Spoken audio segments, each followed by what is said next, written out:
Would you sell mangoes at the market in Jamaica, for example? With the level of education that I have now. Why? Why should it matter? Because I think that I have invested so much in my education that I know my worth, and Yes. that is below my worth. I Exactly. would So not now be getting you're paid enough to do that. discriminating I'm not those types of. discriminating. No, but you are, I'm because not you're saying. discriminating against them. I'm saying that I know how much I've invested in my education. No, you're saying you're better than And that I'm not- because of your education. And yet, I'm saying that maybe you could use your education and ameliorate or better the type of selling of mangoes then. So would you go and sit down and sell mangoes at Coronation No, but, Market? well, me.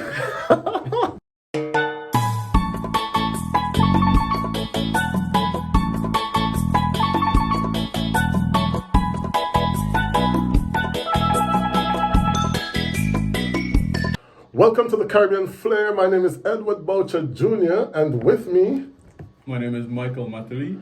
and we're your co-host here on the Caribbean Flair. It is the program that will give you a Caribbean perspective on different news, different issues that affect us as Caribbean nationals, and of course as global citizens. So Michael, how are you doing today? I'm good. I'm pretty good today. How are you doing? I'm very, very, very good. So today's topic on the Caribbean Flair is the brain drain. So Michael, you're an educated man from the Caribbean, and you find yourself here in a developed country, in this case in France, working to help to develop France. Do you not think that it would have been better off for you to be in Jamaica? Well, I mean, you're in the same position. We're in the same. So you're an educated man from the Caribbean, Right. and you're here working in France. So I'd say it's the same thing. So we can both admit that we are part of the problem. We are indeed part of the problem. But do you have regrets about being here in Europe, trying to, I don't know, are you trying to make a better life for yourself? Is it about the jobs? Is it about... I wouldn't say me moving from Jamaica to Europe is really or that it was really for economic reasons. So I think where the brain drain comes into effect is when people migrate for economic reasons, for economic opportunities. I wouldn't say I moved for better economic opportunities. Yeah, but you moved to better does- yourself. I moved to better myself. Yeah, that, so that, it's- that wasn't the only reason. There were many reasons. But I think, I mean, yes, it is brain drain. But I consider brain drain when people move solely for economic reasons. No, I consider the brain drain to be when the talents that could help to develop the Caribbean countries, the educated, the skilled, tend to move towards countries that are more established. And then in turn, they are, like you're here in France, you're an educator, you're educating French kids when there is a crisis in Jamaica in the education system, for example. That's true. But I did not move because of a lack of jobs or a lack of economic opportunities. Why did you move? For Can you disclose that? for many reasons, including my love of France and French culture. So you don't love Jamaica and Jamaican culture? Not saying that I don't love Jamaica and Jamaican culture, but I'd always been attracted to France and French culture. So you're listening to the Caribbean Flair on World Radio Paris. I am Edward Boucher. And Michael Matterly. And so we're looking at the brain drain, which essentially is the migration of skilled workers and educated population from developing countries to developed countries.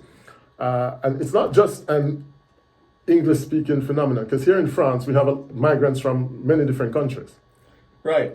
And as well, you just asked me why I moved to France, so I'd also like to hear why you moved to France. Oh, I thought I was asking the questions. No, I moved to France. It wasn't planned, but I think I've stayed in France essentially to better myself. And it does contribute to the brain drain. Because if I look at myself, I sort of think that I'm a bit intelligent and I could be helping to build Jamaica, because I'm Jamaican as well. But I find myself here in France, and sometimes it might be a selfish move as well, because you're thinking about yourself and your happiness, and you, as you said, you loved France, etc. But we do recognize that there's a lot to be done back where we're from. Right. So are you saying then that if there were better opportunities in Jamaica, then you'd be ready to go back? I think it's more than opportunities. I think it's the climate as well. When I say climate, I'm not talking geographical climate. I'm talking social climate. You know, the crime. Can I deal with the crime? Can I deal with the mentality there, which Right. you know, when you travel more, you tend to have a more global perspective of Yes, things. yes. And when I go back to Jamaica, sometimes I feel as if in a box. Yes. It's Feel like it's a little bit backwards. Yeah, you've outgrown certain things. But then, shouldn't you use your experiences to go back and enlighten or help to develop what's there? But can you do that on your own? No, you can't do that on your own. Well, that's part of the problem. You know, what does it take to help to develop these countries in the Caribbean?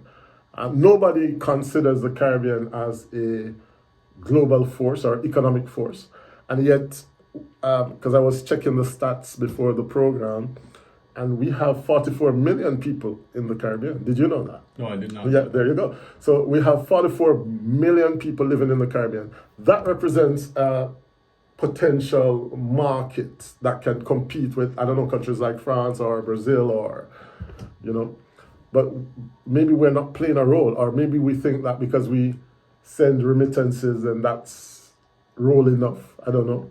Well, I was actually reading a bit before the program, and I read that the economic value of what is lost due to brain drain is way less than the remittances that are sent back. Yeah, but I guess, I mean, money is not everything, is it? Money isn't everything. So, I mean, if you look back, I mean, it's sad that we have to talk about like the crime situation, but it's a reality. And is it that if we were there, we could have been playing a role to help to diffuse certain situations, like, I don't know, parting fights or... I don't think we could help with that. Well, I don't know. I think maybe if we were there, we'd be even more potential victims.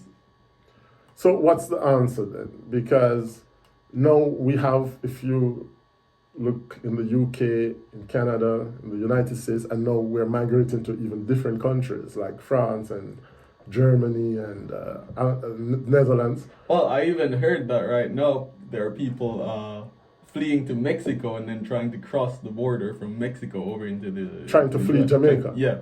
So it's beyond the brain drain. Now it's like, it's a total drain. It's a total drain. But looking at France, for example, I see a lot of Caribbean people as well, even though, yes, the Caribbean, Guadeloupe and Martinique, they are territories. Technically they are French. They're French, but still, they don't stay in Martinique and Guadeloupe. The educated lot tend to leave and come to France. So it's still a certain type of brain drain. Again, I think that's also because of a lack of opportunities in the French Antilles. So why don't we have these opportunities then? Is it that black people are not capable of running the countries well enough to create opportunities? Because all these countries are, because somebody was saying to me, it's controversial, that maybe us as black people, we have not really governed well. Well, did we all start from the same place? What do you mean?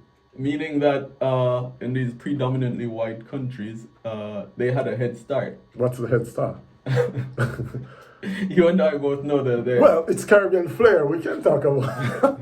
You're referring to slavery? I am referring to slavery. Yeah, but slavery, how long ago It was was slavery? not that long ago. It was 1838. That's not that long ago. It's not that long ago, but there are countries that went through other things. Israel went through the Holocaust, and there are other countries that have faced difficulties. I'm not saying for a minute that slavery helped, but can we use slavery all the time as an excuse for not? Well, it did set a very big foundation. Explain.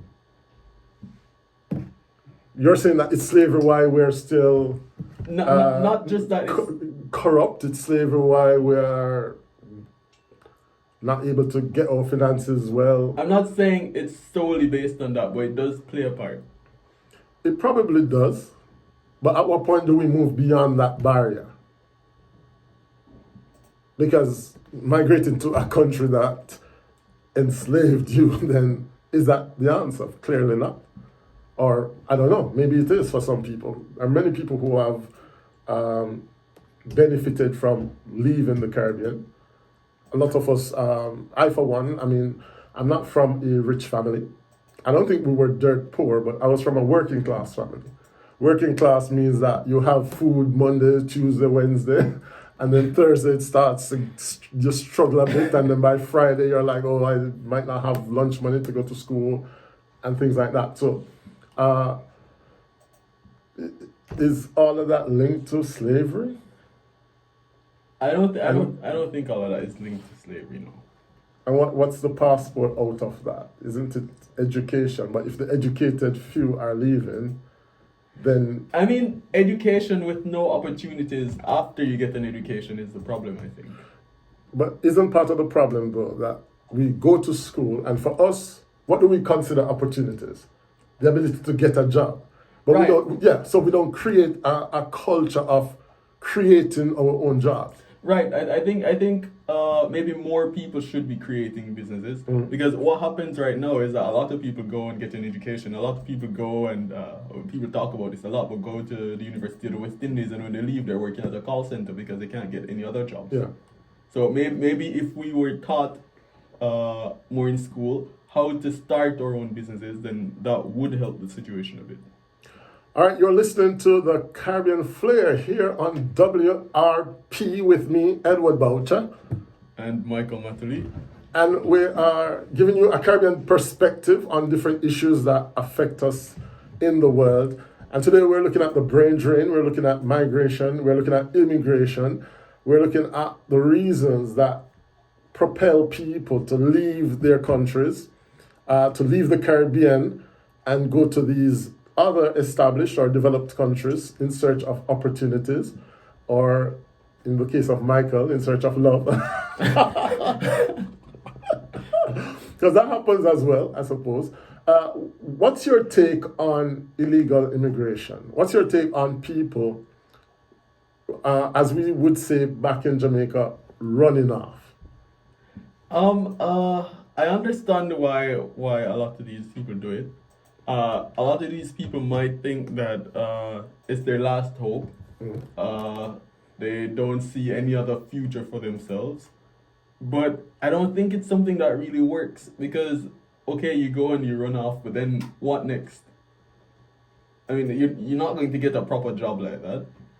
Well, I suppose some of them do eventually find a way out. I mean, if they find a way out, I don't know what that way Yeah, out but what is. I think the question we have to ask is, why would someone prefer, to leave their country to go in a foreign country, knowing that they have no right to work, no right to state benefits, no right to anything? So is it that the Caribbean, or in this case Jamaica, is it that it's so bad that these people prefer to be illegal? I mean, I think a lot of these people don't notice that in a situation like this, they're maybe jumping out of the frying pan and into the fire. Is that how we say it? Yeah, yeah. Yeah, you're leaving Jamaica where or your country, not just Jamaica, but anywhere in the Caribbean where you're eligible to work, and you migrate illegally to a developed country where you won't be able to do a proper job. Not only that, but should something happen to your family back home, you can't go back. Yeah. Yeah. So I don't think it's something that I could do, but I do understand why some people do it. So it is a clear sacrifice, and I think that there is a lot of Caribbean nationals who tend to do this because for them, sometimes they leave their kids behind or family members because they think that, okay, if I'm able to work, even if it's a cleaning job, I'm going to be able to send back a $20, a 20 euros, Yeah. and it will go a far way in helping. But isn't that also part of the problem? Because we have a lot of broken homes, a lot of children without, we call them barrel kids, where they don't really have parents. I've never heard that term. Yeah, it's a term we use in the Caribbean, and basically what it is, it's those parents who leave, who go abroad, and they send back barrels of clothing or food. Right, and these kids are And raised these by the kids grandparents. are raised by the or an grandparents, auntie or- exactly, and okay. basically the parent is replaced by the barrel. Yeah. So like, yes, the kid is happy because he's going to receive new clothes, new PlayStation, whatever, but it's creating a broken society in that discipline is not administered, or because I mean, after a while, grandparents don't have the physical strength to discipline kids. So I think everything is linked, Right. and it comes back down to this whole migration, immigration, and maybe it's not so good a thing. But why should someone not migrate if they get an education, they're offered these wonderful opportunities abroad? Why should they stay? Why should they stay in their country? Well, it takes us back to what we said earlier. It's about creating jobs as opposed to going and applying to work for somebody. You know, we in the Caribbean, we tend to look down on entrepreneurs. Like whether it's somebody who is selling soup at the market or somebody who is selling ice cream or peanuts or stuff like that. Like would you sell mangoes at the market in Jamaica, for example? With the level of education that I have, no. Why? Why should it matter? Because I think that I have invested so much in my education that I know my worth, and Yes. that is below my worth. I Exactly. would So not be now getting you're paid enough to do that. discriminating I'm not those types of. discriminating. No, but you are, I'm because not you're saying. discriminating against them. I'm saying that I know how much I've invested in my education. No, you're saying you're better than And that I'm not- because of your education. And yet, I'm saying that maybe you could use your education and ameliorate or better the type of selling of mangoes then. So would you go and sit down and sell mangoes at Coronation No, but, Market? well, me. Well, it depends. It depends on the what? opportunity that I'm able to create. Maybe I could create mango smoothies. So which would you go brings and sit something and sell new. mango smoothies at Coronation Market? If the opportunity is Do you there, think that with your level of education, you would go and sell mango smoothies? yeah, but it doesn't have to be. You don't have to sell it like everybody else. You could package it. You could put it in you could sell frozen mango pieces. That's what education should do. And, like, what if you do that and then it's no, not but hang on. profitable? No, but then no. So okay, the person who is not educated sells the mango, but you, as an educated person, should be like, okay, what can I use this mango to do to improve on that person who is selling it? So maybe I could sell frozen mango pieces. I could sell mango juice. I could sell mango smoothies. I could sell mango whatever. I could create a mango festival. So all these things. That actually exists already. Yeah, but I'm just saying that you could use these low level ideas and enhance them instead of discriminating against them. I'm not discriminating against them. But I'm you just said it was saying- I'm below just- you. I did not say it's below me. You I'm saying said it's it was not below for you. me.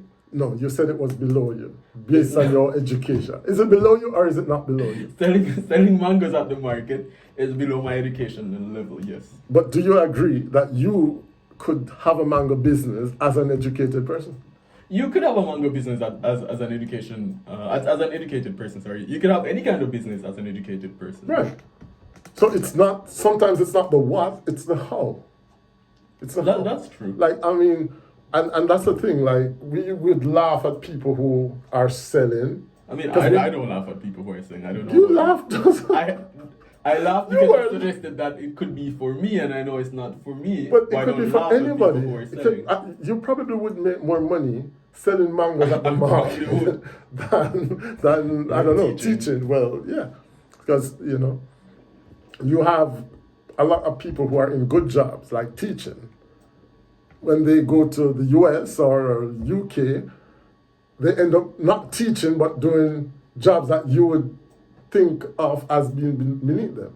Like a lot of them are taking care of old people or cleaning people, wiping people's whatever. So sometimes it's because you're embarrassed that your fellow countrymen are looking at you.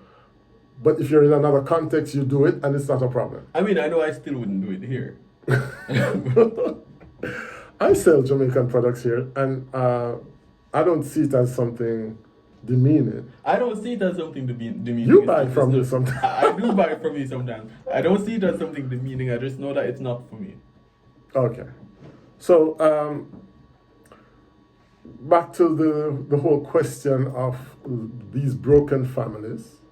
So because you were saying how glorious immigration is, but you haven't addressed the broken family bit. Like, don't you think immigration is contributing to our society being more retrograde and negative and broken? I mean, definitely, yes, it does contribute to creating a broken society. I mean, there are these, what do you call them, viral kids? Yeah. And I mean, that kind of creates a cycle. So, I mean, but I don't know what we could do to solve that problem. Because Go home. We could go home. we could go home, but I mean, I'm not willing to go home and do a mediocre job that will not pay me what I think I'm worth. So when do you think is the time to go home? When you're ready to retire and have nothing else to contribute?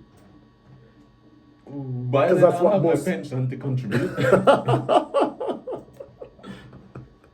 Well, guys, that is what we're talking about here on the Caribbean Flair with me, Edward Boucher. And Michael Matley. We've been looking at the brain drain, immigration, and the problems caused by immigration. And of course, we learned today that Michael, my co-host, will not sell mangoes at any cost. But I just want to say a special hello to all our mango vendors who are listening to us on World Radio Paris. You're doing a good job, and I would love to have some mangoes right this minute. I hope I haven't offended any mango vendors. I'd love some mangoes. All right, so thank you very much. This was our first episode of Caribbean Flair here on World Radio Paris. Please tune in to another episode. Until then, walk good.